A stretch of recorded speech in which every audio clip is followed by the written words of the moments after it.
third and the final tape on the New Order of Barbarians. This interview by Randy Engel, director of the U.S. Coalition for Life, with Dr. Larry Dunnigan, was taped on October 10th, 1991, in Pittsburgh, Pennsylvania. So I think, why don't we open up with a little bit about the man whom you are talking about on these tapes, just a little profile and a little bit about his education and particularly his relationship with the population control establishment. I think that probably was his entree into much of this information. Yeah, Dr. Day was the chairman of the Department of Pediatrics at the University of Pittsburgh from about 1959 through 64, about that period of time. And then he left the University of Pittsburgh and went to fill the position of medical director of the Planned Parenthood Federation of America. Mm-hmm. And he was about 1965 to 68, about that period? Yeah, about the time, 64, 65 to about 68 or 69. Mm-hmm. And then he left there. I don't know specifically why. I did not know him intimately. We were, more than acquainted. I was a student, and he would see lectures. And so he knew my name as a student and probably corrected some of my test scores and that sort of thing. Of course, I knew him as a lecturer. I would stand in front of the auditorium and would, listen as he talked about diseases. And take notes as students? Oh, yeah. Yeah, take notes. Okay. So it was interesting, this man is not as well known, I think, to our listeners, like names like Mary Calderon, Alan Guttmacher. They were both medical directors at one time or other for Planned Parenthood. But Dr. Day was not well known, and as a matter of fact, when I went back into the CEGIS archives, there was very, very little information that had his actual name on it. So he was not one of the better known of the medical directors, but I'd say he probably had the scoop on what was going on as well, if not better, than any of the others before or after he came. What was he doing? Can you describe the scene of this particular lecture, the approximate date, and what was the occasion, and then a little bit about the audience? Oh, yeah, this was the Pittsburgh Pediatric Society holds about 4 meetings each year where we have some speaker come in and talk about medical topic related to pediatrics. And this was our spring meeting. It's always late February or early part of March. This was in March of 1969.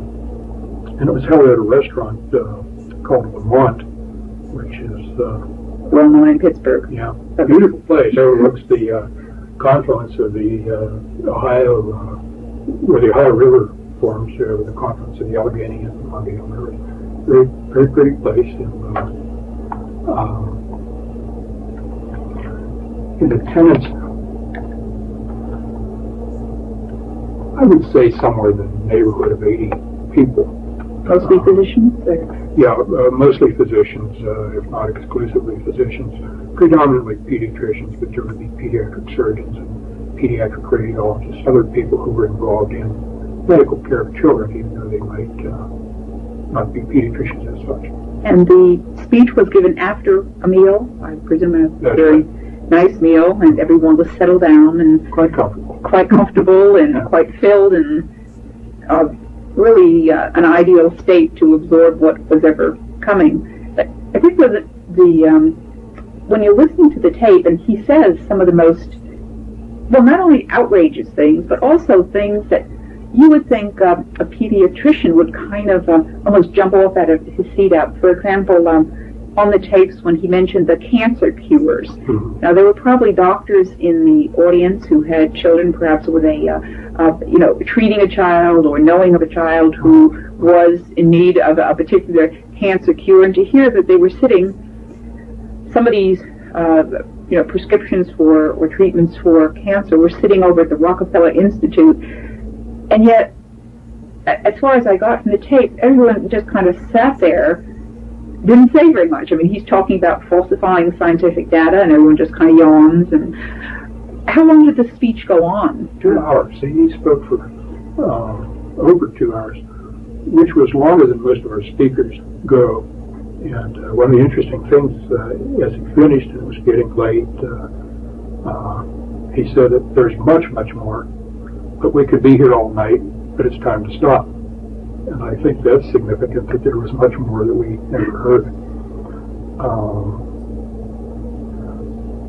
In the beginning of the presentation, I don't know whether I mentioned this on at the introduction of the first tape or not, but somewhere in the beginning of this, he said, "You will forget most or much of what I'm going to tell you tonight." And at the time, I thought, well, sure, that's true. We tend to forget. You know, somebody talks about ours, you can forget a lot of what they say. But there is such a thing as the power of suggestion. And I can't say for sure, but I do wonder if this may not have been a suggestion when we were all full of a nice dinner and relaxed and listening. End of an evening? We took that suggestion and forgot, because I know a number of my colleagues who were there when I would, some years later, say, "Do you remember when Dr. Day said this, or he said that, or he said the other?" And I'd say, "Well, yeah, I kind of, is that what he said? Yeah, I kind of remember that." But most were not very impressed, which to me was surprising because, well, he used the example of cancer cures, but he said a number of things that... like doctors making too much money and... Yeah, changing the image of the doctor. You're just going to be a high-paid technician rather than a professional who exercises independent judgment on behalf of his independent patient. A number of things I thought that should have been offensive and elicited a reaction from physicians because they are physicians. I was surprised at how little reaction there was to it. And then other things that I would have expected people to react to just because they were human beings. And I think most of the people at the meeting subscribe more or less to the Judeo-Christian ethic and codes of behavior, and that was violated right and left. And particularly one of my friends who I thought would be as disturbed as I was about this just sort of smiled. Wasn't disturbed at all. And I thought, gee, this is surprising. Was part of it also because of his prominence? I mean, he was the authority figure. Yeah, I think there may be something to there. This is the authority. We sort of owe some deference here. I mean, he couldn't possibly mean what he's saying, or there couldn't possibly be any... I mean, he's such a good guy. You know, I've often heard that phrase.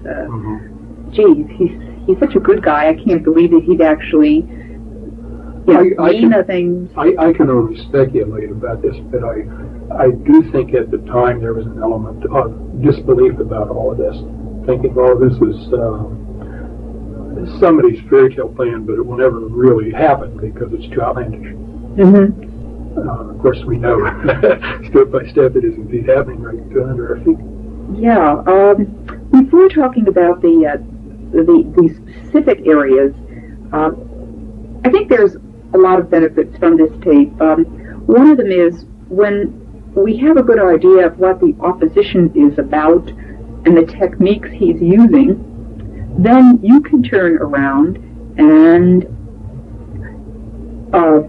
begin your resistance to all the types of manipulation and so forth. So I think that one of the ways I'd like to start off here is to talk about seeing that there were 4 or 5 like theme songs that he kept on repeating them over and over again. For example, this dissonance, which I think is so important, that people fail to distinguish between the ostensible reason and the real reason. In other words, if you want someone to do something and you know that initially he'll be balky at doing that because it's against his morals or against his religious beliefs, you have to substitute another reason that will be acceptable. And then after he accepts it and it's a fait accompli, then there's just no turning back. Right. And it was in that connection that he said, people don't ask the right questions. Yeah, and also too trusting. Too trusting. Yeah, yeah. And this was, as I recall, directed mostly at Americans. I had the feeling they thought Europeans maybe were skeptical and more sophisticated, but Americans are too trusting and don't ask the right questions. Well, with regard to this kind of almost a lack of discernment, I guess that's basically what he was saying. They were easily tricked or too trusting. I think the thing that really flashed through my mind rather quickly is, for example, in schools, how quickly so-called AIDS education was introduced.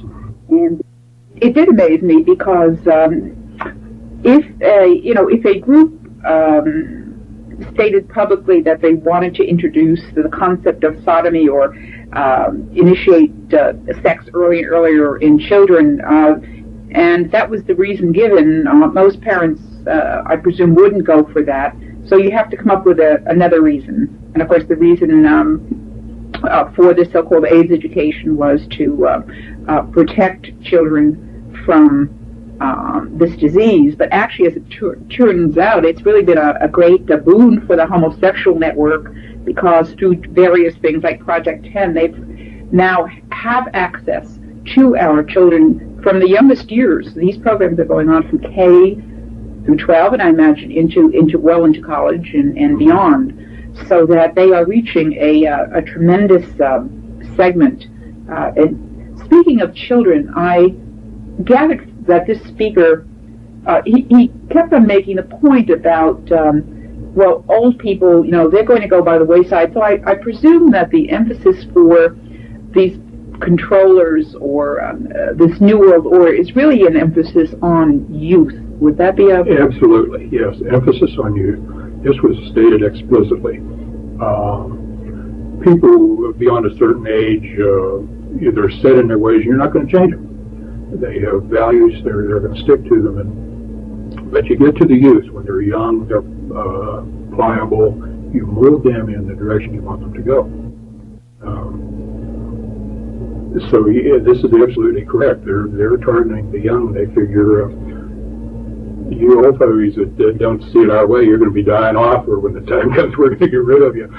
But it's the youngsters we have to mold in the impression we want. Yeah, right. Which is common sense. I think most totalitarians have now, there's something about the homosexuality, I think, to expand on. I don't think this came out on the original tape, but there was, first of all, we're going to promote homosexuality, and secondly, we recognize that it's bizarre, abnormal behavior. But this is another element in the law of the jungle, because people who are stupid enough to go along with this aren't fit to inhabit the planet, and they'll go by the wayside.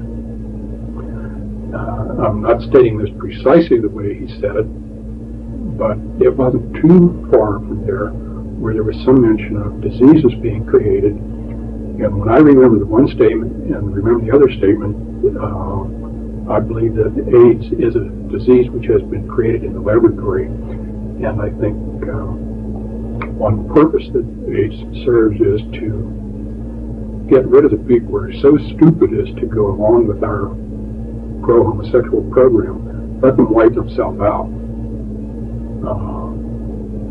Now it's hard for me to make clear how much of this is I'm remembering with great confidence and how much is pure speculation. But as I synthesize this,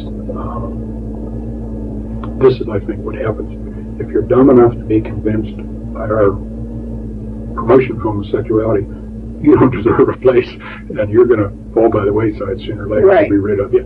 We'll select out the people who will survive, or those who are also smart enough not to be deluded by our propaganda. Mm-hmm. Does that make sense? Well, it certainly makes sense for them, and I think also this early sex initiation has the overall purpose, which I think we'll get to in depth a little later, but of the sexualization of the population. When he said on the tape, basically anything goes, I think that is what we're seeing. It's not so much that, let's say, someone may not adopt the homosexual death style for himself, but as a result of the propaganda, he certainly will be a lot more tolerant of that type of behavior too. So it's a desensitization, even for the individual who doesn't go over and accept it for himself. With the power of propaganda, you dare not be against homosexuals, otherwise you get labeled homophobe. You dare not be against any of our program for women, otherwise you're a male chauvinist pig. It's like anti-Semitism. This label gets enough currency in the culture that people get shot being stuck with it. Yeah. So it's easier to keep quiet. Well, another theme was this business about change. Okay. And I wanted to get to change in relationship to religion and family, but during the period when I was hearing this tape, I remember going to a mass, and they happened to have at that point a dancing girls on the altar, and so when I was sitting and was getting a chance to listen to the tape, I thought, as a Catholic, that has been, if you talk about the effective change, probably the most difficulty, and the hardest thing has been to watch our traditional Mass, that which Catholics have practiced, those things which they've practiced and believed for so long. And in about that time this tape or the speech was given, which was about late 1969, everything had begun to turn over on its head, so much so that I think many people feel that now when they go into a church where there is the Novus Ordo, you're almost in a constant state of anxiety because you're not quite sure. What am I going to encounter? What are you going to encounter now? I mean, we're going to have you look at the little songbook. Of course, that's changed radically, and then you see instead of brethren, you see people, or you might see something odd happening up at the up at the altar, which is now the table. And the notion of God as eternal, and the teachings of Jesus Christ as eternal, and therefore the teachings of the church as eternal, depends on the authority of God, and God brings about change in God's way. What this boils down to me is these people say, no, we take the place of God. We establish what will change and what will not change. So if we say homosexuality or anything is moral today, wasn't yesterday, but it is today, we have said so, therefore it's moral. And we can change tomorrow. We can make it immoral again tomorrow. And this is the usurpation of the role of God to define what the peons, what the ordinary person is supposed to believe. So the idea is that if everybody's used to change, most people aren't going to ask, well, who has decided what should be changed and how it should be changed? Most people just go along with it, like hemlines and shoe styles and that sort of thing. So it is a usurpation of the role of God. And if you read the Humanist Manifesto, and somewhere early in the introductory part of it, they say human intellect is the highest good. Well, to any human being, what you call the highest good, that's your God. So to these people, human intellect, being the highest good, is God. And where does human intellect reside? Well, in the brain of one or more human beings. So these people, in effect, I don't think they would be so candid as to say so, but whether they know it or not, what they're saying is, I am God, we are God, because we decide what is moral today, what is moral tomorrow, what's going to be moral next year. We determine change. That's right. And of course, in a nutshell, you just explained the human potential, New Age, all the new esoteric movements that we've seen. But with regard to change, he seemed to acknowledge that there were a couple of entities which traditionally blocked this change and therefore made people resistant to constant manipulation. Mm-hmm. And of course, one of those is the family. Yes. And that would include the family, grandmothers, grandfathers, or ethnic background, and so forth. And I guess I was impressed by everything he seemed to mention, whether it was economics, whether it was music, had the overall effect of diminishing the family and enhancing the power of the state. Right. Yeah. That was just a constant theme. And therefore, when we're evaluating things, I think one of the things we should generally say to ourselves is, what effect does that have on family life and the family? And I think if every congressman or senator asked that question, we probably wouldn't have much action up on Capitol Hill, because almost everything coming down the pike has a fact of, disavowing, hurting the family life, and enhancing and expanding the power of government. It has an ostensible purpose, and then it has a real purpose. Yeah, and as a so-called helping professional, your ability to say that is very interesting. On that, the other, of course, factor is this whole factor of religion, and he was talking about basically a religion without dogma, religion that would have a little bit from all the other traditional religions, so no one would really feel uncomfortable. But actually, as he said rather condescendingly, some people need this, and if they need it, well, we'll manufacture something that they need. But of course, it can't be anything that would declare anything that they were moral absolutes or the natural law, which mean that the main target of this group of controllers, of course, was and is the Roman Catholic Church. Yeah. And he mentioned the Roman Catholic Church specifically. Religion is important because it is eternal, and we, people who would follow the church, will not buy our own rules about change. But if we make our own religion, we define what is religion, then we can change it as suits us.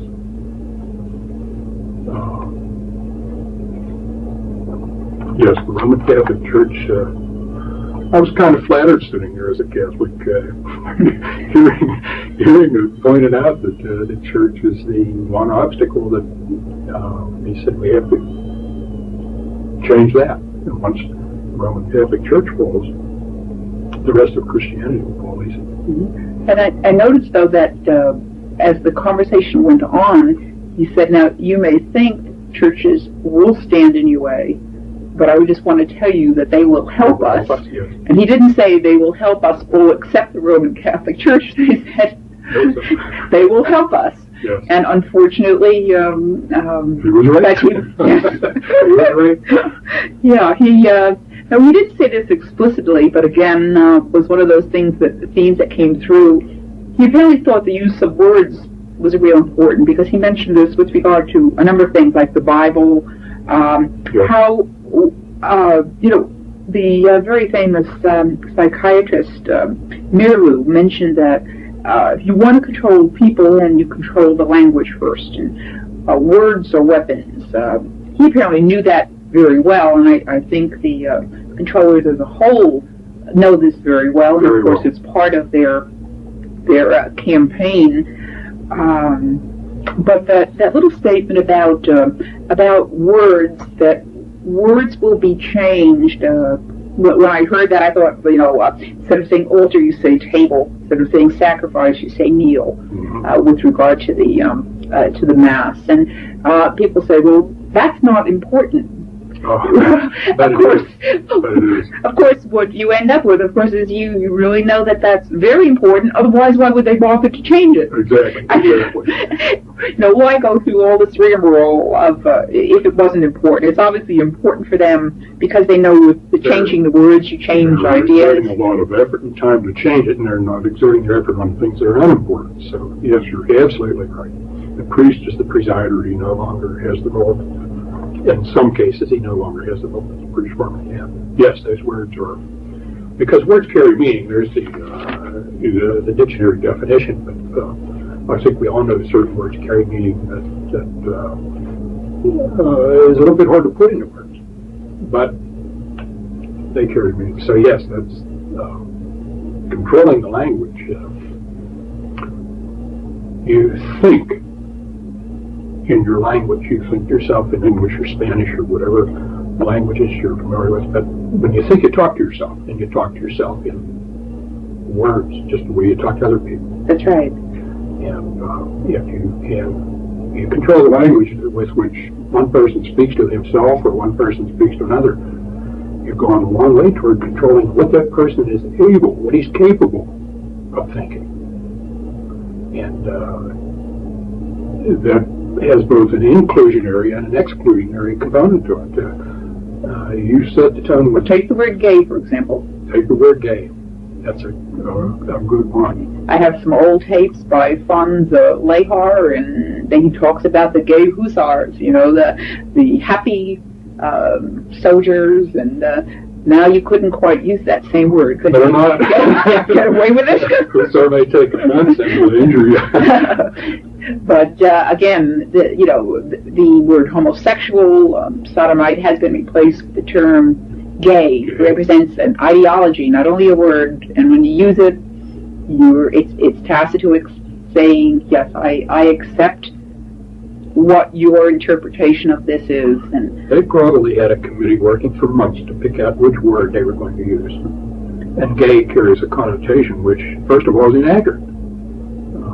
Most homosexuals are not at all gay. They tend to be pretty unhappy people. Yes. Despite all the publicity telling them that they can and should feel comfortable what they're doing, most of them deep down inside don't accept have a conscience which says otherwise. Yeah. And homophobia is another one. Yes, but one can hardly wait. I suppose they're going to come up with a sadophobia for those who have a hang-up with sadomasochism, and they'll have a pedophobia for those who have difficulties with being a pedophile. We can just look forward to this type of thing. I guess we can look forward to them to the extent that we permit ourselves to permit the opposition to have access to the brain. And to dictate the terms we use. Sex education is not education. That's right. It's conditioning, and we should never use the term sex education. It's a misnomer. If they control the vocabulary, then they control the way we can think and the way we can express ideas among ourselves and to anybody. But sex conditioning, sex initiation is much more accurate, and we should insist on that. We should never use terms homophobia and gay. Homosexual is homosexual. It's not at all gay. That's right. In fact, we're going to have to probably do some homework. I know probably all the popular movements in the United States, probably I said the pro-life movement is probably the most sensitive to words. I remember when I was sitting down and listening, talking about media events and access to the brain. I remember that the first speech that Bush gave, in which he talked about the New World Order. And I remember jumping halfway off my seat, the term that here he is, the president, he's saying New World Order as if it was, something everyone knew about. And someone looking across the room said, I heard that. What did he say? What did he say? He said, well, he said New World Order. And, well, what does that mean? Why is that extraordinary? But anyway, so one of the things, I think, one of the weapons that we have against the controllers is the knowledge that we can, if we can cut off his access to our mind, then we have a shot at escaping being manipulated, if not totally, at least escape a good portion of the manipulation. Do you remember one of the books on Chinese POWs pointed out that some of their survivors, in order to not be brainwashed, broke their eardrums, and in that way they were unable to hear, and being unable to hear, the enemy could not have access to their brain, and therefore they were able to survive where others did not. Yes. And in our popular culture here, we have a number of things, TV and radio primarily, that are the constant means by which the opposition has access to our brain and to our children's brain. So I think one of the logical conclusions, and one of the very common sense conclusions, is if you don't want the enemy to have access, you have to cut off the lines of access, which would be in homes is simply to either eliminate altogether or controlled by other forms.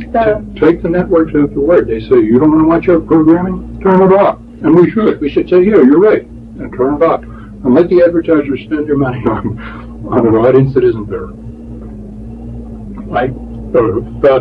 As a pediatrician, I'm always interested in how kids do things and how kids are like adults. And whether you're talking about international politics where one nation goes to war against another, or kids on the playground, there are certain things that are common.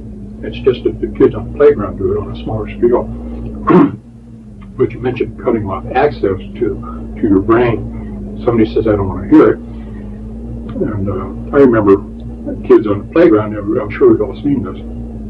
Somebody saying, yeah, Jimmy did it. And they're teasing the kid. What's he do? He puts his hands over his ears. He said, I'm not going to listen.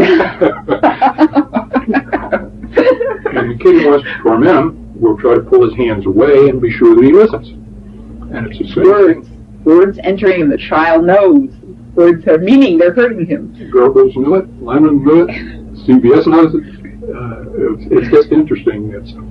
The principles, stands across the board, it just gets more complicated as you get older, more sophisticated.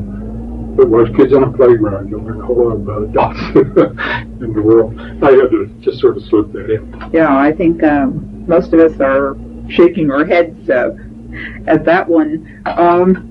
This Dr. Day was very much into the whole population control establishment, and he was, of course, in favor of abortion. But as he again started talking about the aged and euthanasia, I recall one of the books, a population control book, saying that birth control without death control was meaningless.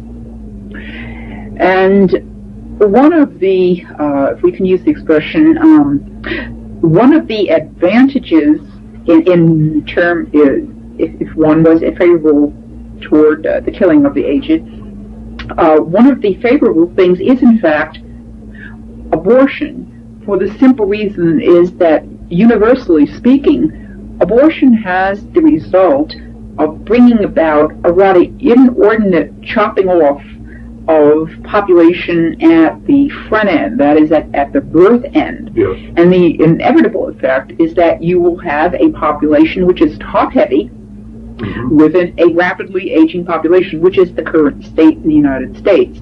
So inevitably, if you are going to go about killing the young, especially at the pace we seem to have adopted ourselves to in this country, then invariably you're going to have to do something about all those aging populations, because the few children who are born, after all, they cannot be expected to carry this tremendous burden of all these people. So you're cutting one end. That's right. And therefore, inevitably, as you pointed out on the tape, he was saying, well, these few young people who were permitted to be born will really feel this inevitable burden on them, and so they'll be more desensitized. They'll be more warmed up to the idea of Grandma and Grandpa having this little party, and then shuffling off to the wherever they shuffle off to, and whether it's taking the demise pill or going to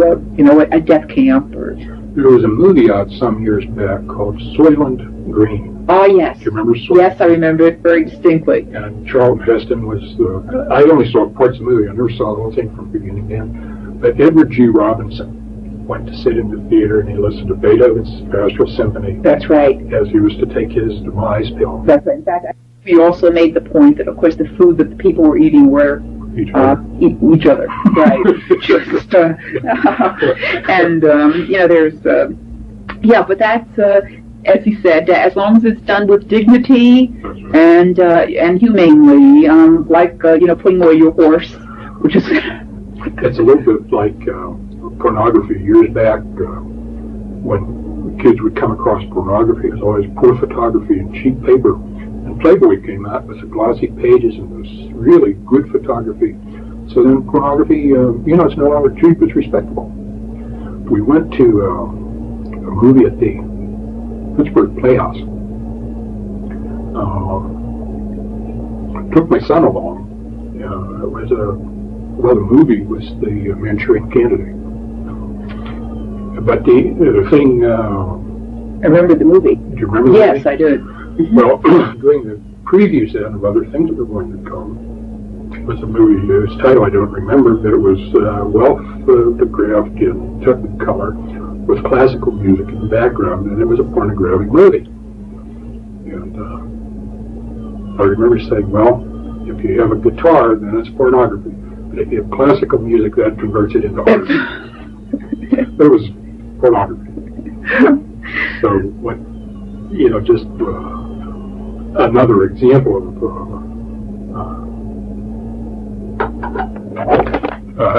example of what you were saying. As long as it's done with dignity, that's what counts. So if you kill somebody with dignity, it's okay. If you have pornography with dignity, with classical music, then it's all right. Yeah. That was the point I was trying to. Well, there were again talking about the family. Currently, I know an awful lot of people who are out of jobs. And he had quite a bit to say about certain things like, for example, heavy industry and things like that. I guess what was the shock was that this man, I wasn't surprised that he knew a lot about population control, abortion, at the other end, euthanasia. But what did surprise me was that he was an individual who was talking about religion, law, education, sports, entertainment, food. How could one individual, and I think this is probably the question that everyone listening to these tapes is asking, how could a individual have that much input? Now, one could say, well, it didn't pan out, but we know, listening to these recollections 20 years later, I can't really, except perhaps for maybe some minor things, everything that he has said has truly come to pass, and almost beyond beyond imagination. Mm-hmm. How could one individual talk with such a authoritative, non-questioning thing that this is the way, this was going to happen, and this was going to happen in fashion, and this is what we were going to see on TV, and there were going to be, video recorders before I even ever heard of the word. I think what happens is certainly one individual hears this, but the plans are by no means made by one or a small number of individuals. Just as industrial corporations, they'll have a board of directors with people from all sorts of activities. They sit on the board of this corporation, and they say, now if we do this to our product, or we expand in this area, what will that do to banking? What will that do to clothing? What will that do? What impact, ripple effect will that have on other things? And I'm sure that whoever makes these plans, they have representatives from every area you can think of. So they'll have educators, they'll have clothing manufacturers, designers, architects, every aspect of human endeavor, or across the board. And then when I'm sure they get together and have meetings and plan, and everybody puts in his input. Just the way a military operation goes. Mm-hmm. What will the Navy do? Will they bombard the shore? What will the Air Force do? Will they come in with air cover? What will the infantry do? It's the same thing. These people, when they plan, they don't miss a trick. They have experts in every field. They say, now if we do this, that, and the other, John, what will that do to your operation? And John will be in a position to feedback. Well, here's what I think would happen. So. It's certainly covers a broad range of people, and for one individual to be able to say all of this in the 2 hours that he spoke to us really tells us that he was privy to a lot of information.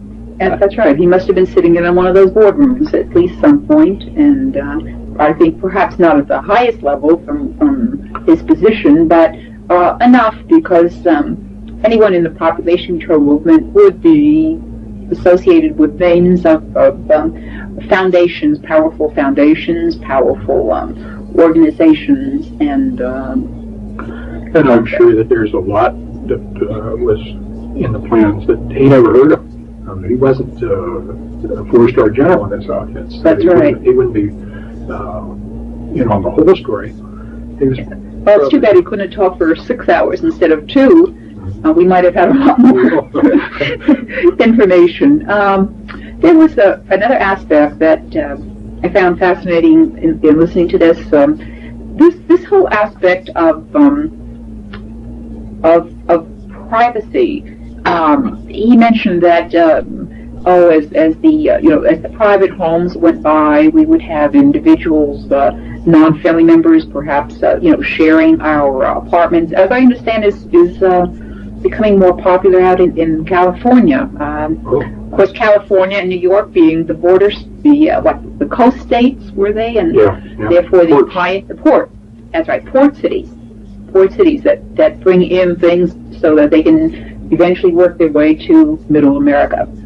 And but this business about privacy, when he was talking about, for example, the area of sex, he made some strange remarks. Is public knowledge. Yeah. But the planners won't be that open about their own lives. They'll reserve their privacy. It's for the rest of us. Yes, just like they're listening to concerts and operas, but for the mass media, they're pumping in the hard rock and all those types of things. That was another fascinating thing. For example, and I know this has come to pass, because I deal with a lot of young people, but young people have their own radio stations for their music, and adults have their own, and never the twain shall meet. Right. And when they do, there's usually a clash between the older generation and the younger. And I think the same is probably true with a lot of the classical movies. And again, I can't remember when I was growing up and my dad had the radio on. I think the music was kind of a general music that, there wasn't, I didn't say to my dad, I don't like that music, turn on to another station. Whereas now there is a fabricated generational gap, which again puts the family at the disadvantage. And it creates conflict in the family, which is one of the spin-off benefits to them. If you're constantly fussing at your kids, you don't like what they're playing, and they're focusing on you, they don't like what you're playing. That does things to the bonds of affection that you would like to be nurturing them. So they're, yeah. And speaking of family, again, one of the things then it would appear for any resistance movement for the population controllers would probably be based on families strengthening themselves in a number of ways. One of them being to make sure that children know about Grandma and Grandpa and where did they come from, and developing a whole, getting out the family albums and making sure that children know they have roots, first of all, and secondly, that their family is stable. One father, one mother, with children, with grandfathers, and so forth. They're harder and harder to find. Yeah, but those of us who have them should hold on to them. And so, toward the end of the tape, there was a reference to how, or at the time when everything would be coming together, how this New World Order would be introduced to a population which, at this point, I think they would have assumed would have been more than acceptable to it. How is this put? I mean, we're just going to wake up one morning and the changes will be there, or what did he think about that? All right.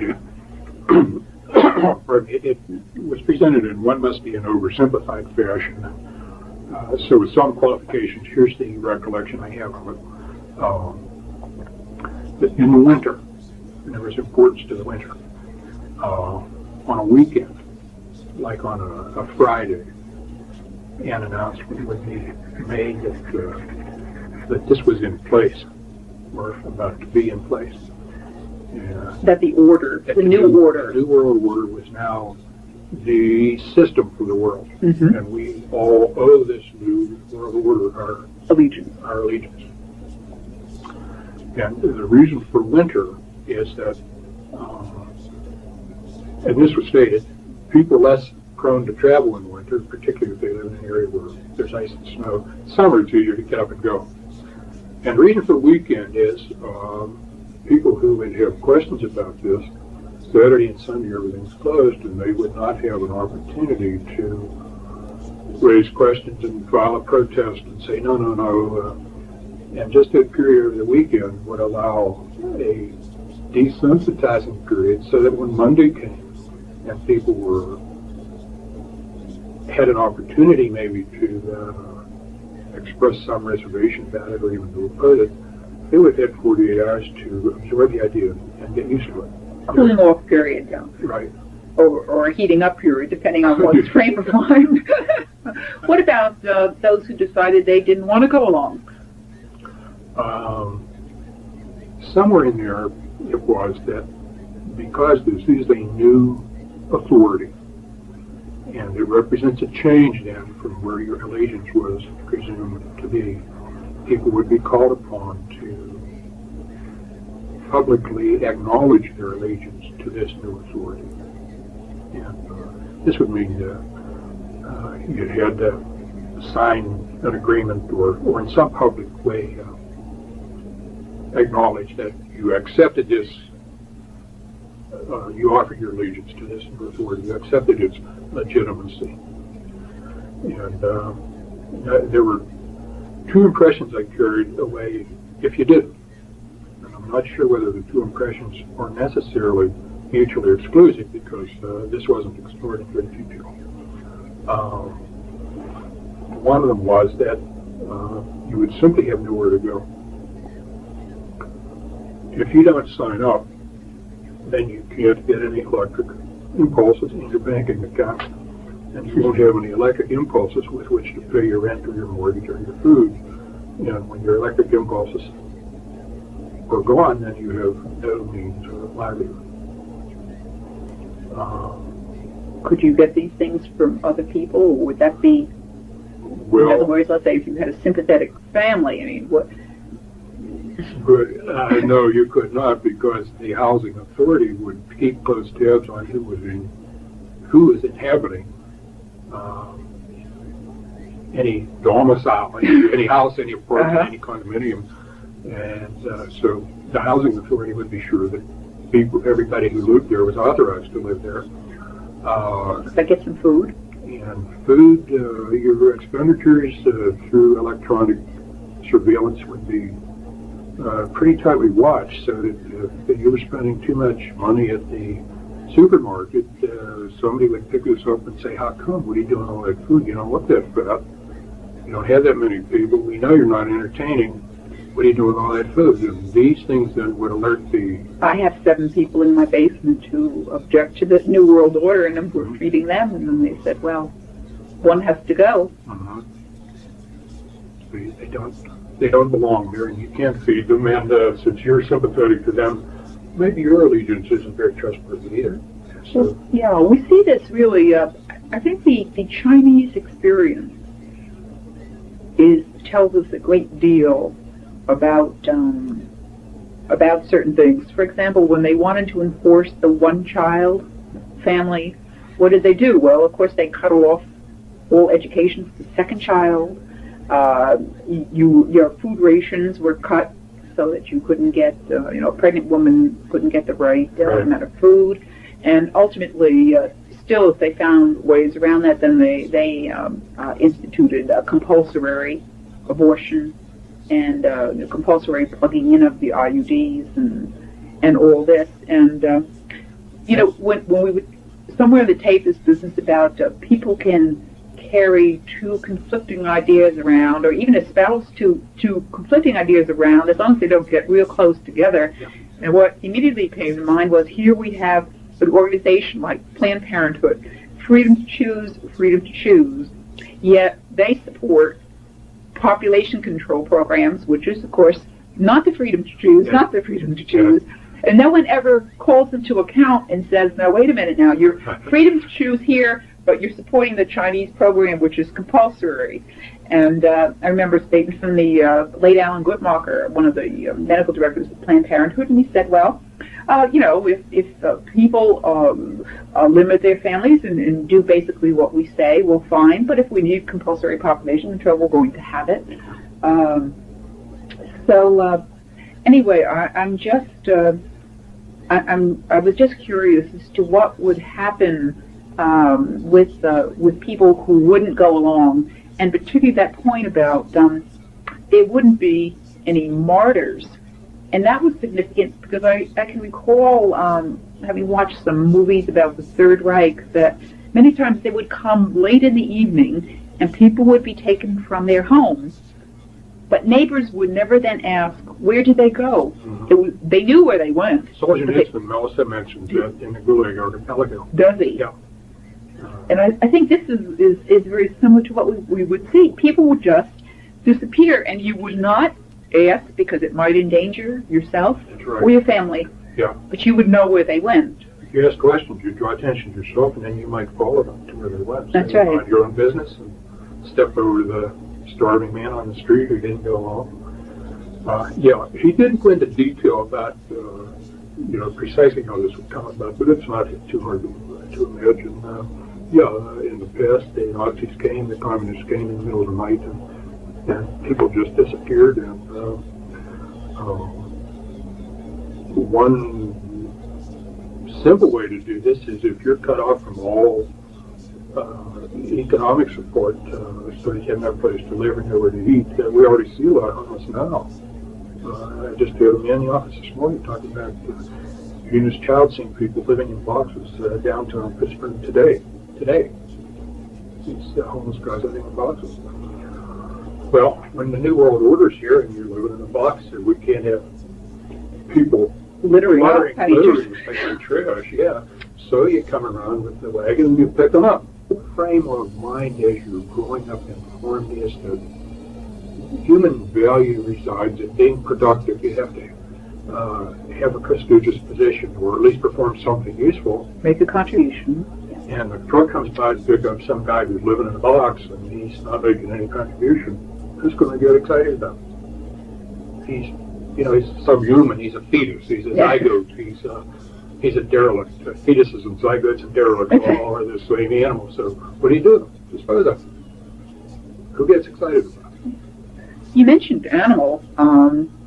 I recall that when the Chinese communists came into power, one of the first things that they taught in schools was not any thoughts about specific political ideology, but evolution, that man was just an animal. Mm-hmm. And if man is just an animal, then we won't mind being herds and having masters who keep tabs on the animals, and we're one big ant colony, and we've got someone to direct traffic. And and speaking of traffic,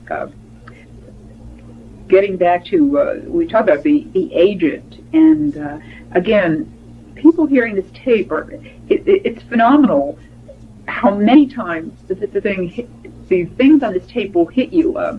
I just came back from New Jersey, which has a lot of retirement type villages, and I've been there over a period of years, and there's a structure around a retirement home which has been uncompleted. It has to at least be 2 or 3 years. Now, they've recently completed it. It's kind of a roadway, but I think it would be easier to get out of a complex at a playland. It is so complicated, and yet the whole region has elderly people driving, and here we are, fairly middle-aged couple, and for the life of us, we couldn't figure out how we were going to get out, what we were going to do. And so I asked some of the residents, I said, doesn't it bother you that they haven't fixed this road for years, and now they're coming up, and this thing is so complex, you just can't go across the street, which would have been the logical thing. You have to go down, and they have a jug handle, and you have to go over and under, so it takes you so long. And the woman replied to me, well, you know, we just don't go out. We just don't go out. So here we are, this little retirement village where they have made it very difficult for a population. Maybe there's 40 or 50, maybe, well, actually probably more than that, several hundred homes in this plat with only one exit. And the exit involves such a great deal of bother that they said, well, you know, we try to just cut down on the numbers or the times we have to go out shopping. Right away, it makes me wonder if it's difficult to get out, it's also difficult to get in, probably, for visitors. These retirement homes kind of remind me of like an elephant burial ground. You know what I mean? Because there's no, the one thing you notice is there's no children. There's not the laughter of children in these homes. My experience has been that people in, like retirement homes, nursing homes, when they see a child, they just blossom. They're really delighted to see a child. Sure, they're happy to have their sons and daughters come, other adults, but when they see a child, it doesn't even have to be their own. It just has a very beneficial effect on their mood. And if these older people aren't seeing children, the other side of that coin is the children are not seeing older people either. That's right. So if you don't get used to seeing older people, they don't exist. That's right. And that, I think, is another interesting angle on what you said about and that's why, again, with the family, making sure your children see their grandparents very often, no matter how much that entails. The trouble is of the logistics is certainly worthwhile, because again, if you never see someone and you don't learn to love them, and you have no contact with them, when someone says, well, it's time for your grandpap to check out, well, who's that? Who's going to defend and fight for someone that they never even saw before? I remember one of the phrases. This is, again, so many of these things. You only have to hear them once, and they stick in your mind. Yes. They're so jarring. Yeah. Was this, we've already discussed sex without reproduction. Mm-hmm. Then he also said the technology would be there for reproduction without sex. Right. And this seems to me, this is a whole nother area, because one of the, again, contradictory things occurring, because you would think, well, if a land is so-called overpopulated, then you would want to diminish sexual activity, or, you'd want to get rid of pornography, you want to get everything that was sexually stimulating. But no, it's just the contrary. You want to increase sexual activity, but only insofar as it doesn't lead to reproduction. Right. That was the message, right? That leads, and this is my own extension, he didn't say that, but that leads to slavery, because if you become enslaved to your gratification, whether it's sex, food, or whatever, then you're more easily controlled, which is one of the reasons the celibate priesthood is so important, and so many priests don't even understand that. But if you're addicted to sex, if sex is just divorced from reproduction, sex is something that you do for gratification only. I won't try to parallel with food, because you can't go without food. Then you can be more easily controlled by the availability or the removal of the availability of sex. So that can become an enslaving feature. Now, reproduction without sex, what you would get then is a product which has all the desirable attributes of a human being without any claim to human rights. The way we do it now, you say, well, you're human because you have a father and a mother, and you have a grandfather and Uncle Fred and a family, so you're a human being, you have human rights. But if your father was a petri dish and your mother was a dust tube, how can you lay claim to human rights? Not too much warmth there, is there? You owe your existence to the laboratory, which conveys to you no human rights. And there's no God, so you can't go for any God-given human rights. So you're an ideal slave. You have all the attributes of a human being, but you don't have any claim on rights. Mm-hmm. Well, in Brave New World, if you remember, they had the caste system, the alphas, the omegas, and so forth. Yeah. And the lowest caste, the way they brought about the different caste systems was that in the decanting room or the birthing rooms, the individual who was to be, let's say, to do menial labor or slave labor, work in the mines, they received just a little bit of oxygen to the brain, so that they learned to love their slavery, and they were very happy because they didn't know any better. They didn't have the brains or the wherewithal to do things. But of course, the higher in the caste you got, the more oxygen was given to your brain. So we actually had a group of subhuman beings, who would be at the, as you say, as slaves essentially, and but they would love their slavery. Mm-hmm. See, in the past, slaves probably haven't loved their slavery very much, but in this case, we have this technology which will make people love their slavery, and each caste loved being what they were in Brave New World. Yeah.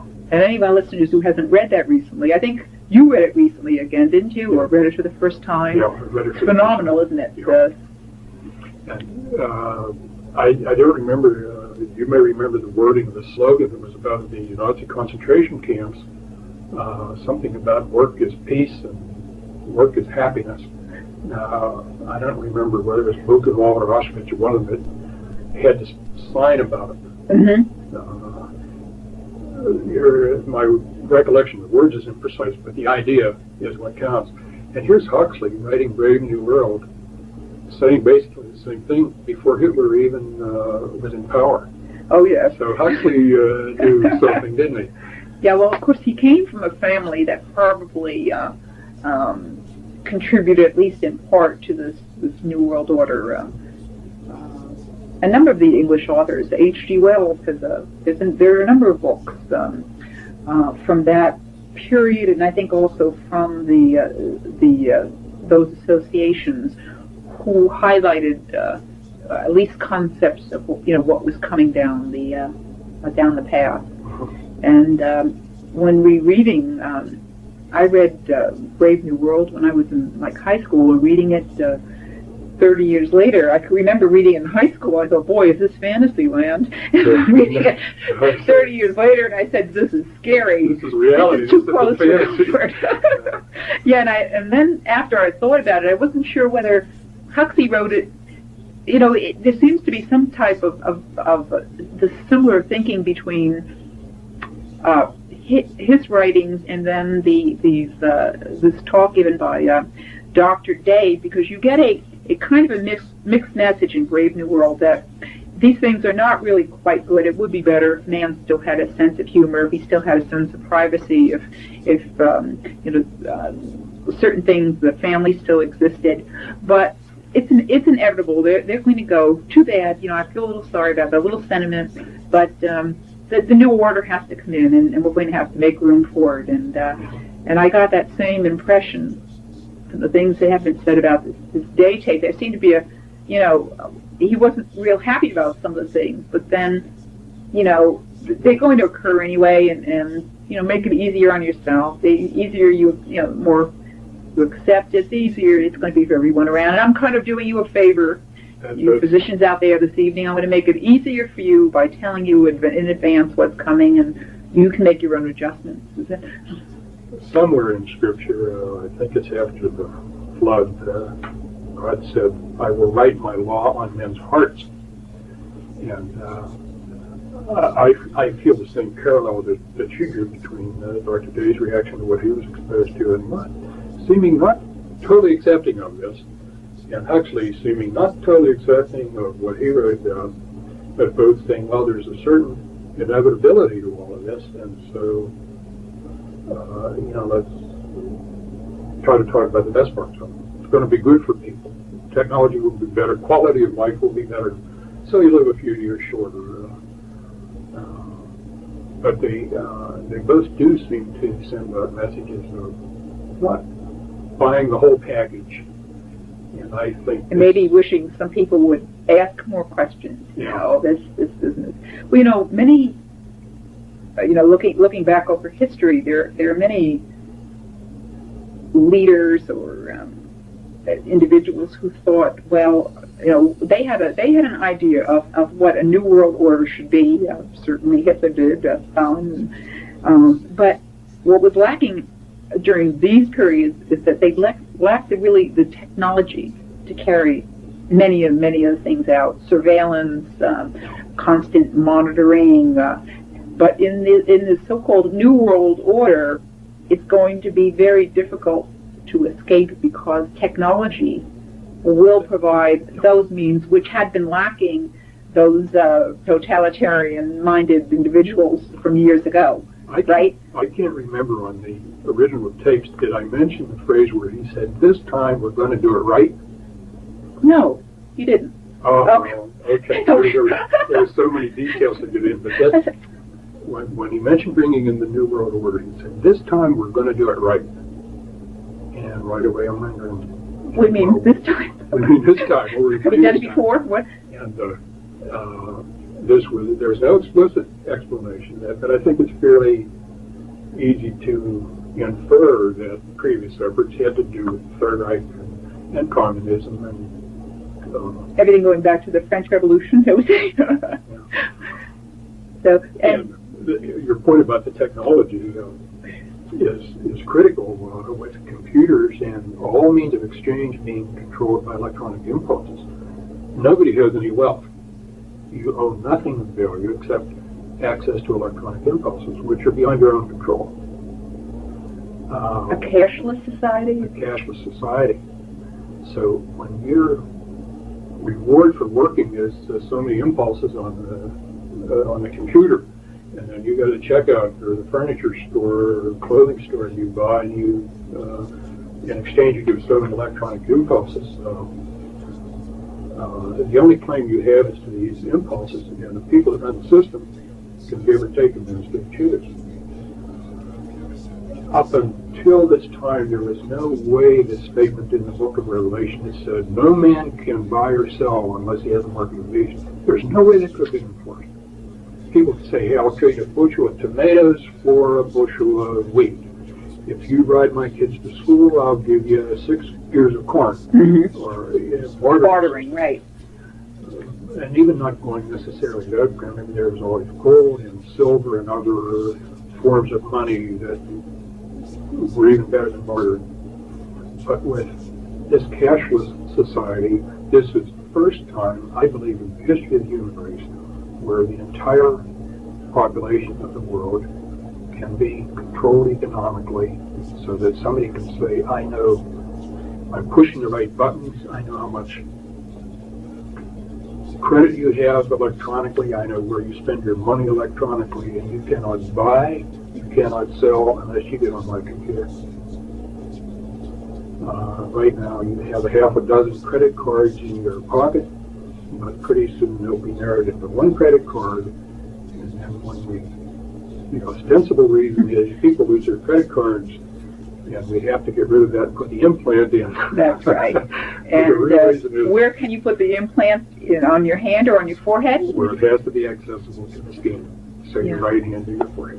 Speaking of scanner, when we had the TV war, the Gulf War, and the first war, you just sit there and 24 hours a day, just like being on the battlefield there. But there was several points made about the advances in technology and how they could spot just one little individual down they could they used the constant reference to pinpoint. They could pinpoint.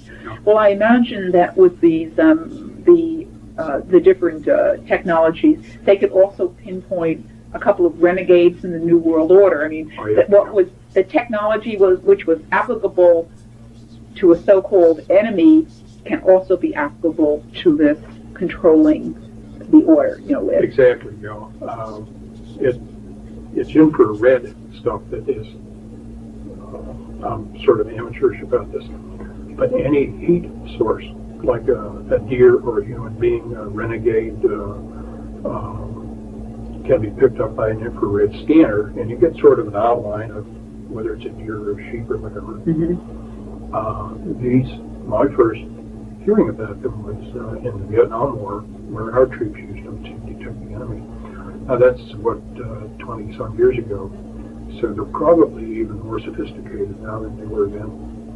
But with this kind of surveillance, it'd be pretty hard for anybody to escape and say, well, I'm just going to go off into the mountains and be a hermit and escape the New World Order. I can shoot deer and eat berries and survive. And I've got a wife who's pretty sturdy, and she'll be able to survive, and we'll do what the Indians did before Columbus got here, and we'll all survive.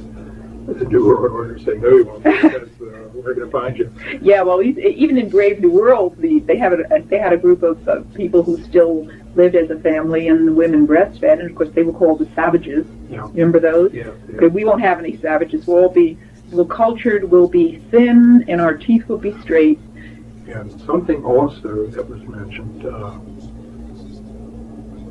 forests could, and if necessary, would be leveled or burned.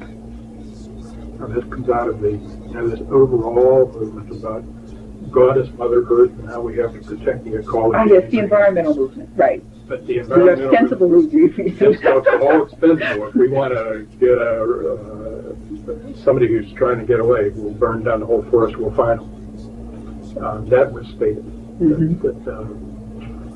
That deforestation would and could be brought about if necessary to be sure that nobody gets outside the control of the system. Well, we're just about drawing to a close here.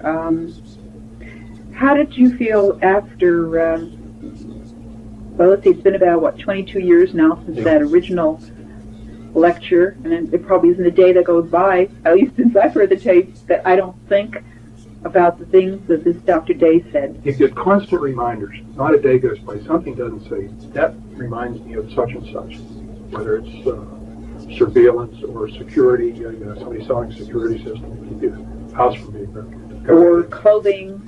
Or I opened up a toy catalog the other day, and I noticed that there didn't happen to be any baby dolls in the toy catalog. Of course, going back to the idea we don't want little girls to be thinking about babies.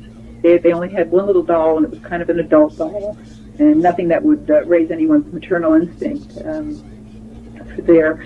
Well, Doc, what's the prognosis? Well, left to man alone,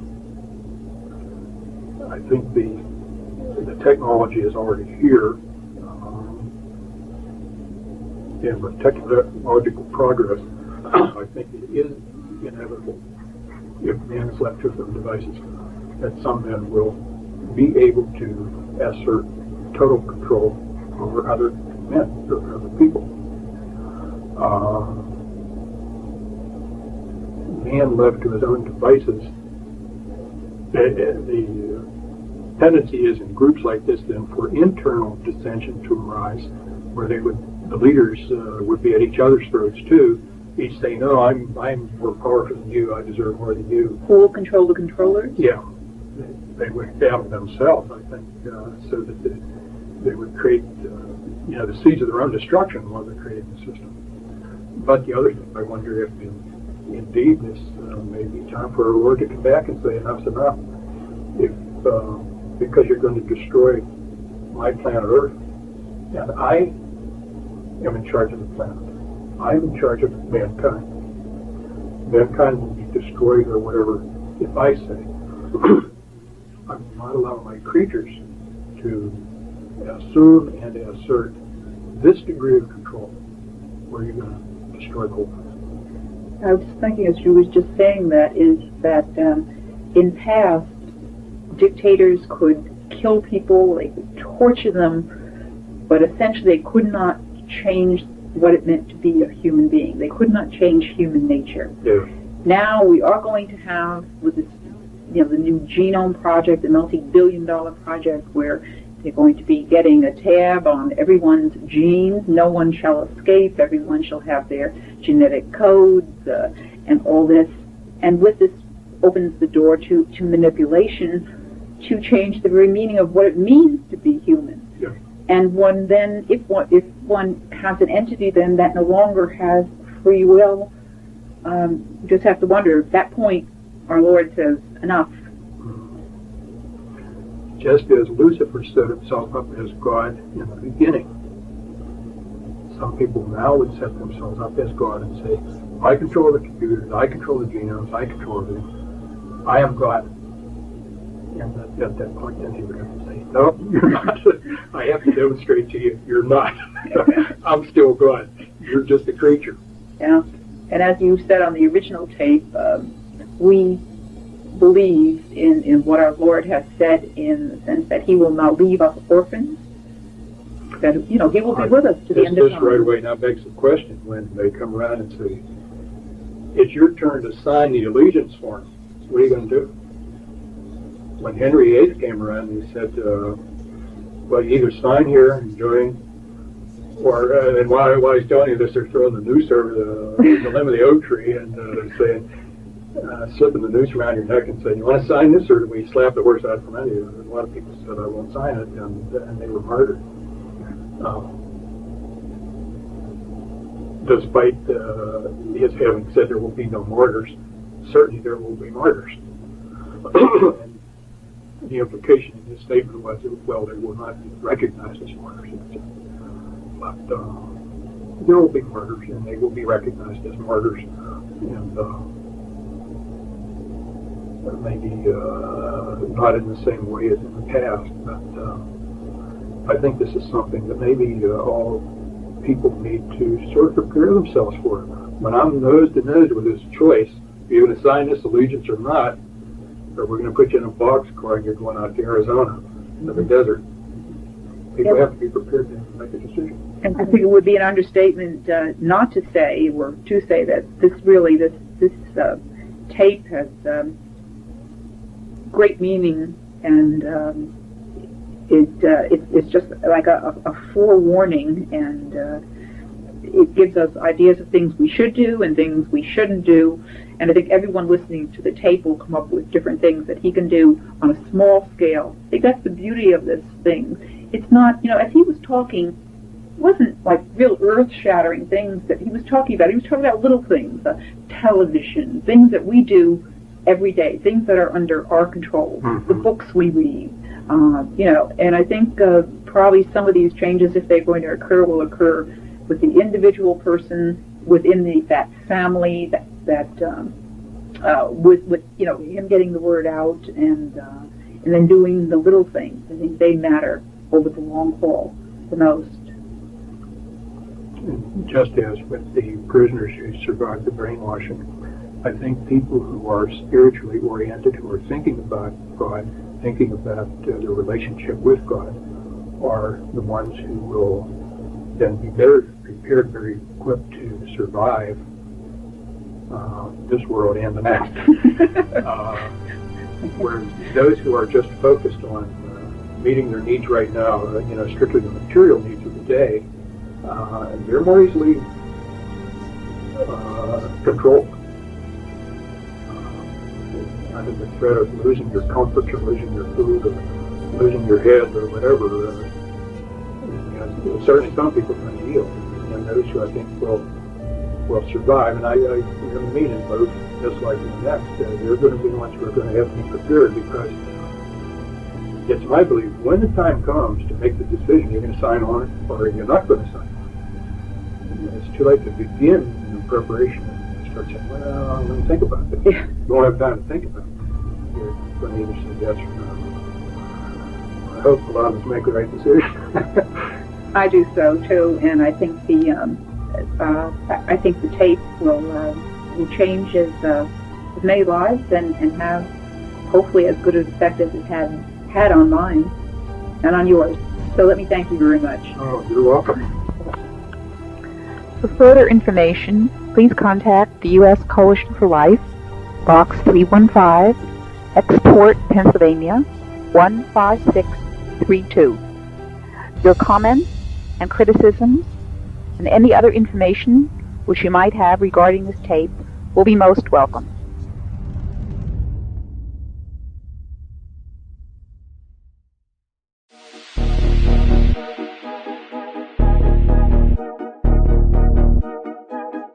Hey guys, thanks for tuning into this episode of the Bible Version Conspiracy. If you guys enjoyed the content, don't forget the like button down below. And if you could hit the subscribe button as well, that'll keep you updated on more videos that I make, and it'll also help this channel grow.